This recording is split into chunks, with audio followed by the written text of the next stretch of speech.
Hey, anope make sure be a mejidi so bad na da homa ye na ye ho ye. Okay, so today yeah very traditional kakra, and this attire represents most of the towns along the coastal part of Ghana, and probably even across everywhere, you know, and in the Maya white kakra, because we want to talk about the significance of the white color in our culture and our traditions. Because I remember one time I tried picture be say and I branch be yeah me say me a conform make me a kunipani idea, and I think it's all out of ignorance. We've been made to hate our culture so much. Meanwhile, Europe, they have a lot of cultural activities and festivals they celebrate. They even have cultural activities they celebrate to mark how they captured slaves and made them work for them and all that, you know. And to them it's fun. They do celebrate it and they are so happy about it. But by your culture, yeah, it's evil. Alright, so white is a very common color in most of our festive occasions, and ubi waria yesha white, ubi wa yesha white. When there's victory, I mean when you even start a business, uye bibi fufra ina yesha white. Inti you say yena nanom anase ya komfo no yesha white.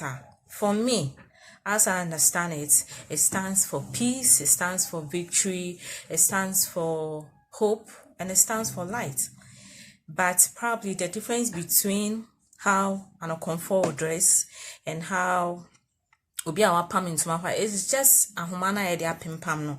So you even realize say our ancestors or our cultural people lived a very simple lives, because oko pama and there pam into my white yanjiwa seamstress one jiwa ebi atade 50 pam into my ebi 100, you get it. Some even take more than that, but ancestors lived a very simple. It doesn't mean you have to be this way, but we are just showing the significance of why they did that. Or fan into my fra. Well, be say nana be share or any, I mean traditional person as a whiter, you know the person stands for peace. I mean uncle pen to kwana say unye gidi bibia, because I mean if there's peace, why would you bridge for war? It's the same way with the beads. And okay, I want to talk about the powder and why we see a lot of white display during spiritual dances. You know, our conformity, you know, we use powder a lot in here. Let's even look at it from birth. Obi will now kochena dia. When you cry at least, the powder be become, because powder is also white, and most of them even have sweet fragrance, and they stand for victory, they stand for purity and all that. It's the same way our comfort also use powder.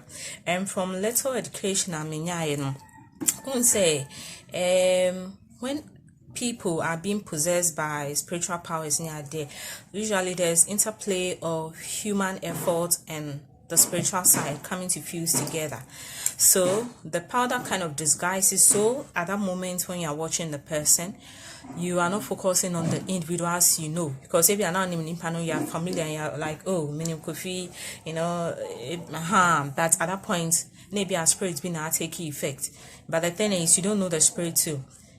Therefore, you can look at Kofi at the same time focusing on the powder, like the spiritual side, because that powder gives that kind of disguise, and you don't have to focus on the individual. And to me, I really love watching those things. They are beautiful, you know, just a beautiful display of our culture.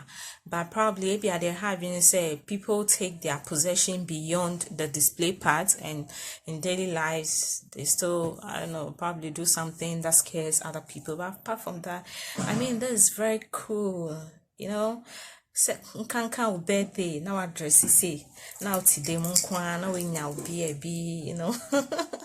Ne wakoko nambi o chile o dwen ho kra. It's just not cool. It's our culture that people just look at it, and I don't blame people. The songs the media houses have portrayed, the movies, our local movies have portrayed our culture as so evil. Be sure way there and actually saw a danger. I mean, but it's not that. I mean, Sisi Akra Michelle, I feel this sense of peace and positive aura and energy around me, and the feeling is just great, So let's begin to learn, let's begin to embrace our culture. It is who we are, it is what makes us. There's no place like home, you'd always come back. And in our next videos, we'll learn how intertwine your culture with daily lives and all that. So I wish us all the best. Peace. Okay.